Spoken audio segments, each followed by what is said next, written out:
Hola, un día más, bienvenidos a este vuestro cutre canal. Este vídeo va a ser corto. Habréis leído probablemente titulares como "La dirección del PP le da un plantón a Alejandro Fernández". Pues sí, se lo dio, y como lo sé, yo estuve allí. Cuando pensamos que llegamos tarde porque nos confundimos y pensamos que nos íbamos a encontrar con el salón abarrotado porque además se había exigido confirmación, tenías que pasar mucha seguridad por razones obvias y demás. Y nos encontramos no una sala vacía, no estaba vacía, pero sí que llamaba la atención algo aterrador, que ibas viendo en las dos primeras filas asientos reservados y gente que no había ido. Una cosa de lo más. Y yo acabé, no puedo decir dónde me senté, pero en mi asiento había un cartelito y me encantaría decir que me senté en el sitio reservado a Ayuso, no fue así, pero allí solo estaba Esperanza Aguirre, Alejo Vidal Cuadras, que ya está fuera del PP, y, y llamó mucho la atención, mucho, mucho, mucho, mucho, sobre todo porque creo que Alejandro Fernández es una de las cabezas más inteligentes del PP, es claramente un verso suelto y también porque dar esta imagen hacia afuera es lo peor que puede hacer un partido en estos momentos. Si no tienes una unión interna, fíngela, ¿sabes? Bueno, ¿por qué le hacen este plantón? Pues por este libro. Por este libro que es buenísimo. Y es muy cortito y que enseguida te das cuenta, o sea, lo lees en un rato. ¿Y qué cuenta este libro? Pues cuenta cómo el PP, empeñado en como progresizarse de alguna manera, fue perdiendo Cataluña y fue perdiendo el relato. Voy a explicar que yo odio la palabra progresía porque creo que el progreso es otras cosas y que todos los que se han puesto la etiqueta de progresistas son como el tío que se pone el pelo largo y unos tacones y dice, ya soy una mujer. No, es que no eres una mujer con sentirlo, ni eres progresista con sentirlo. Pero bueno, ¿qué sucedió? Que desde el infame pacto del Tinel se le hizo una especie de cordón sanitario al PP y el PP empezó a perder relato, relato, relato.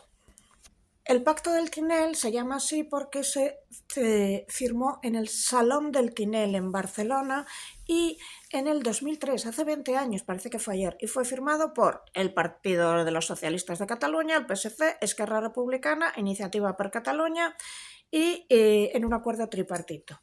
Y todo era vamos a echar al PP de Cataluña. Y durante mucho tiempo el PP está muy marginado. Entonces, cuando surgió Ciudadanos, de repente hubo una marea hacia Ciudadanos y Ciudadanos también cayó. Este es el momento de que el PP recupere algo. Cuando yo hablo con mis amigos catalanes me dicen, tú no puedes hablar de esto porque no eres catalana. Bueno, vale, muy bien, es fantástico. Pero yo quiero recordaros que en su momento Esquerra Republicana decía que su modelo eran los países bálticos, esto es Letonia, Lituania, Eslovenia. En estos países lo que ha sucedido es que se ha perdido muchísimo poder adquisitivo. ¿Por qué? Imagínate, tú tienes Cataluña. Cataluña se independiza. Puedes hacer mucho dinero con el puerto, puedes hacer mucho dinero con turismo y básicamente puedes hacer mucho dinero con eso o incluso si quieres te conviertes en paraíso fiscal.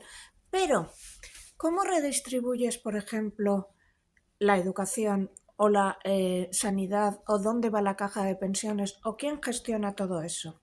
Pues normalmente lo que suele suceder en estos momentos de independentista que se hace a toda velocidad, lo que pasó en Georgia también, en Osetia y Abjasia, en Transnistria, en Moldavia, de la que hemos hablado tantas veces, es decir, en repúblicas que se iban independizando de la Unión Soviética y luego a su vez había otra república que se independizaba de la primera república. Lo que pasó en Osetia y Abjasia con respecto a Georgia, lo que pasó en Transnistria con respecto a Moldavia, lo que pasó en todas las repúblicas balcánicas. O sea, un país se independiza, entonces, pues no recuerdo cómo era, pero venía a ser que Serbia-Croacia, luego Montenegro se independiza de Croacia, luego Kosovo se independiza de no sé quién. Mira, no tengo el mapa, podría buscarlo, pero más o menos sabéis cómo va. Uno se independiza, tipo Georgia se independiza, y entonces Osetia y Abjasia se independizan de Georgia, ¿no? Lo que suele suceder es primero el riesgo de que empiece a haber la segunda, o sea, el primer movimiento independentista va seguido del segundo movimiento independentista.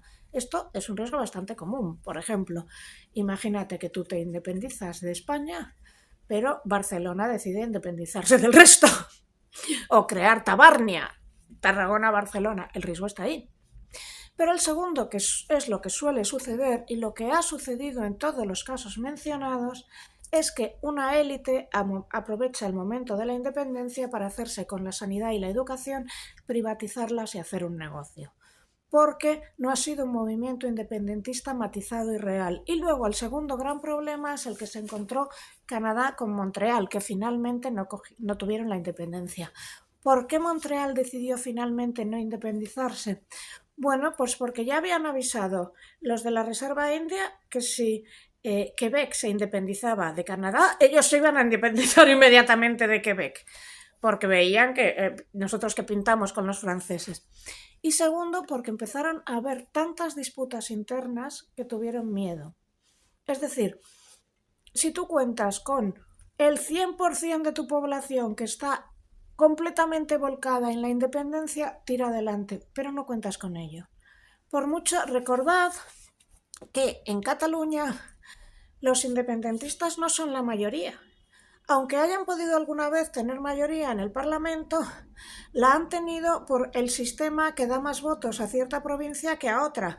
Pero si cada hombre fuera un hombre, un voto, no hay una mayoría independentista. Si tú te independizas de un país con la mitad de tu población no estando de acuerdo con ello, te enfrentas a una posible guerra civil y a un empobrecimiento. El empobrecimiento de Cataluña ya existe, esos son datos, pero por si no los creéis, los voy a leer. Nada más proclamarse la declaración unilateral de independencia, muchas empresas empezaron a deslocalizar, esto lo recordáis, pero no solo muchas empresas. Como sabéis, yo vivo en la zona de Lavapiés y hacia allí está Huertas.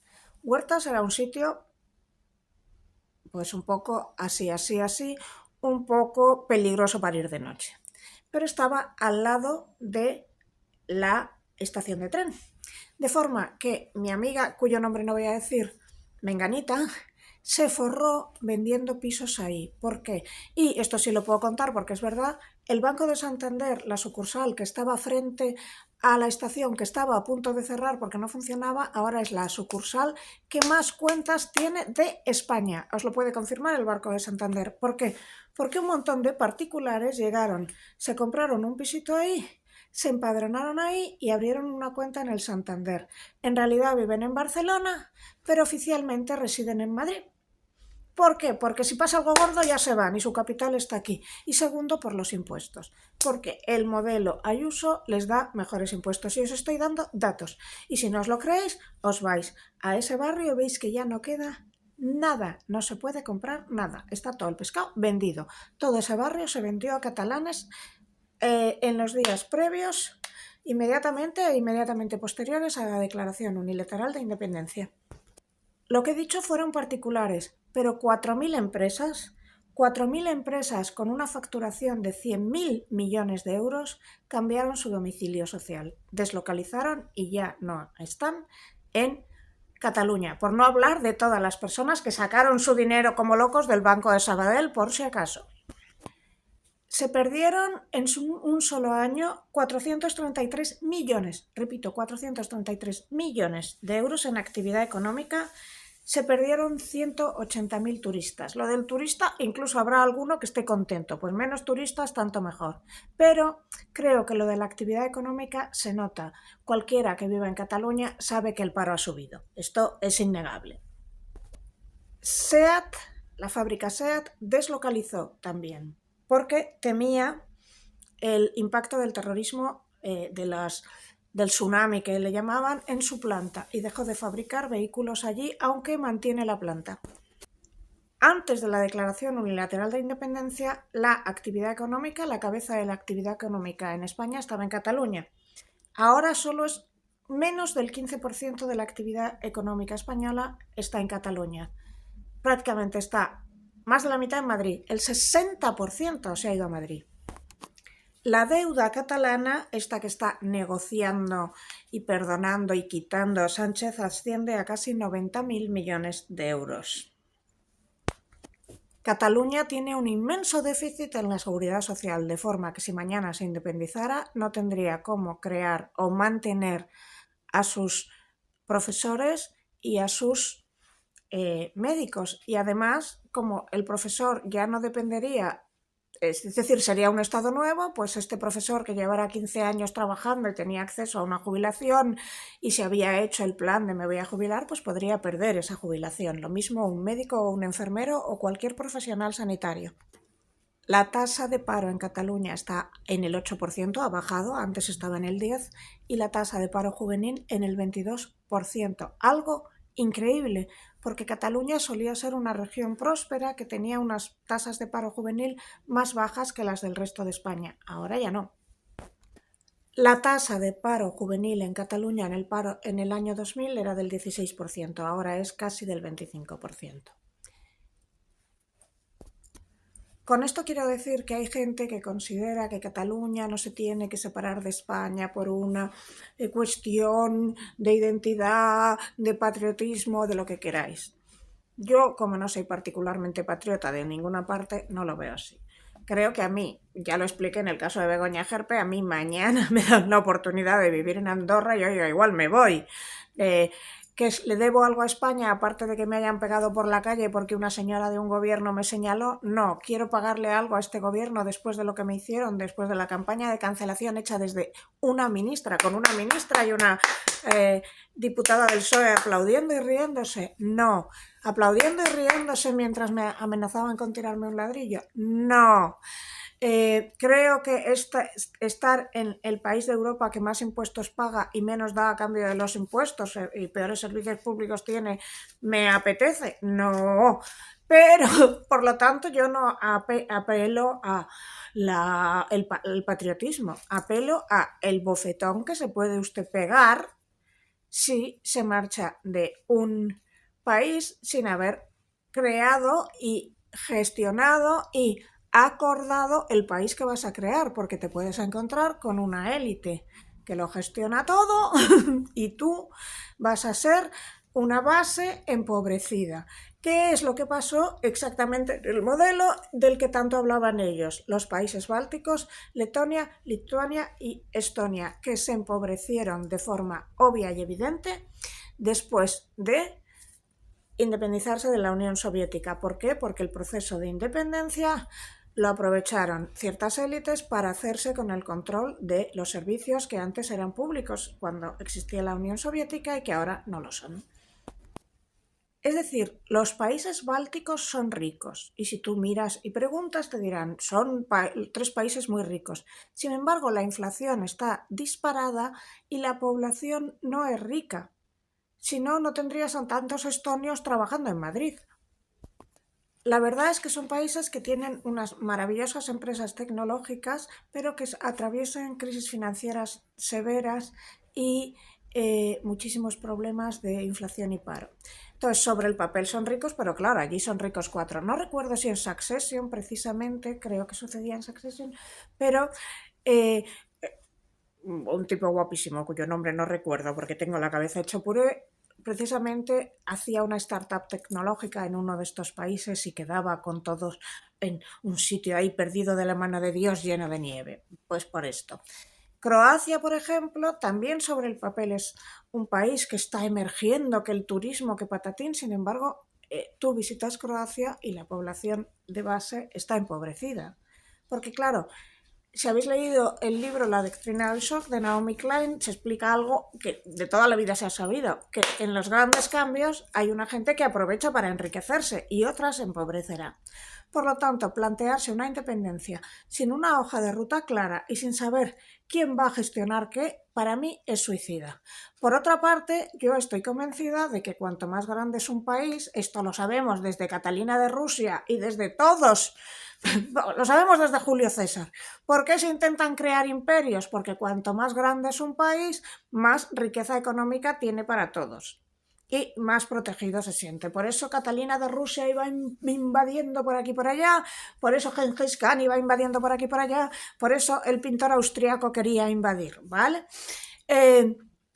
Si tienes la oportunidad de estar en un país grande, el hacerte país pequeño solo tiene sentido si te quieres constituir en paraíso fiscal, pero si no, te hace muchísimo menos competitivo. Pero por otra parte, esta dinámica del odio, del divide y vencerás y del enfrentamiento siempre ha sido una dinámica de ingeniería social que sirve para hacer muy ricos a unos y muy pobres a otros. En cualquier caso, la pregunta del principio era ¿por qué la cúpula del PP dejó tirado y le hizo un plantón y un feo a Alejandro Fernández por este libro? Pues porque es muy crítico con el PP y muy crítico con la política del PP de ser unos tibios. Mientras que la izquierda brilli siempre la está liando, son lo más dicharachero, están cada 2 por 3 usando algo, pues el PP tienen a este señor tan moderado, tan tibio, tan lánguido, y luego entre sí parece que no llegan nunca a un consenso de esta es la imagen que vamos a dar hacia afuera y esto es lo que vamos a decir y así nos vamos a oponer y esto es lo que vamos a defender.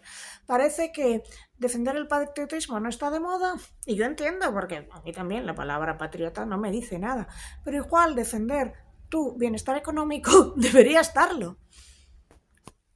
El PP catalán ha sido una auténtica trituradora de políticos, porque político que está en el PP catalán, tipo Vidal Quadras, Josep Piqué, esta señora tan bona cuyo nombre no me acuerdo, fíjate la irrelevancia, esta que le puso ¿cómo se llama? Le puso micrófonos en una comida, se fue a comer con alguien y le pusieron micrófonos, espera, Alicia Camacho se llamaba, muy guapa ella. Pues eso, todos van pasando y se van triturando. ¿Por qué? Porque según Alejandro, desde Génova, con sus bandazos estratégicos de hoy estoy aquí y hoy estoy allá, les van impidiendo que luchen por lo que quieren. El vacío que le hicieron el otro día a mí me parece un error estratégico del PP. Primero, por la mala imagen que das hacia afuera y segundo, muy importante, porque Alejandro Fernández es un hombre muy inteligente, el libro lo demuestra y su opinión de verdad, lo creo, merece ser tenida en cuenta. Desgraciadamente, propuestas que da Alejandro Fernández, como por ejemplo hacer primarias en el partido, no son muy del gusto de Génova. Para mí el problema con Génova, aparte de su líder tibio, que es un señor que me cae bien, pero que es tibio, es que tienen esta cosa anquilosada vertical de los grandes partidos que es tan difícil que haya movimiento y que reaccionen rápido, y segundo que nunca han ido al constitucionalismo combativo, parece que les da vergüenza. Oiga, si usted cree firmemente en que España no debe ser una república confederal, dígalo, dígalo, salga a saco a por ello. Parece que le da vergüenza o que tienen complejo de culpa o complejo de cosa pequeña o baja autoestima o lo que sea. Y aquí le reconozco a Alejandro Fernández que ha tenido el valor de escribir este libro y decirlo claramente. Además, el libro es divertido, todo hay que decirlo. Y bueno, que es por esto, por este libro, por lo que la cúpula del PP cometió ese, en mi opinión, inmenso error estratégico de no aparecer a la presentación. Y repito, para mí, inmenso error estratégico porque, en primer lugar, quedas mal, no das una imagen de coherencia interna que siempre hay que dar, y en segundo lugar, porque yo creo que Alejandro Fernández es un político muy inteligente con cosas muy buenas que decir. Y por último, solo voy a decir lo que digo siempre, que ojalá Alejandro Fernández y Albiol se sentaran e hicieran un Dream Team, porque harían muy buena pareja escénica, digamos.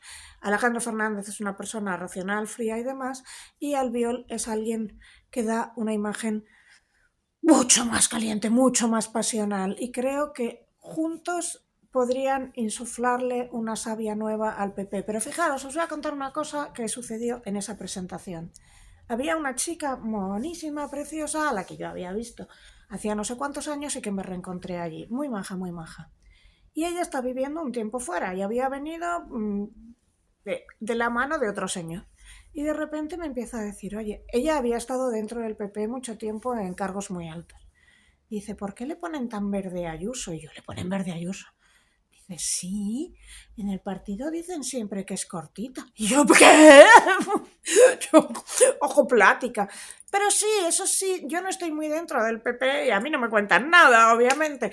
Pero sí es cierto que he notado muchas veces en no solo en los que están dentro del partido, sino incluso en periodistas satélites, que hay una especie de run run de Ayuso es tonta o a Ayuso la maneja Mar auténticamente ridículo, porque cualquiera que vea a Ayuso en sus intervenciones en la Asamblea de Madrid sabe que de tonta no tiene un pelo. Nadie puede responder con tanta agudeza, tan rápido y con tanto autocontrol.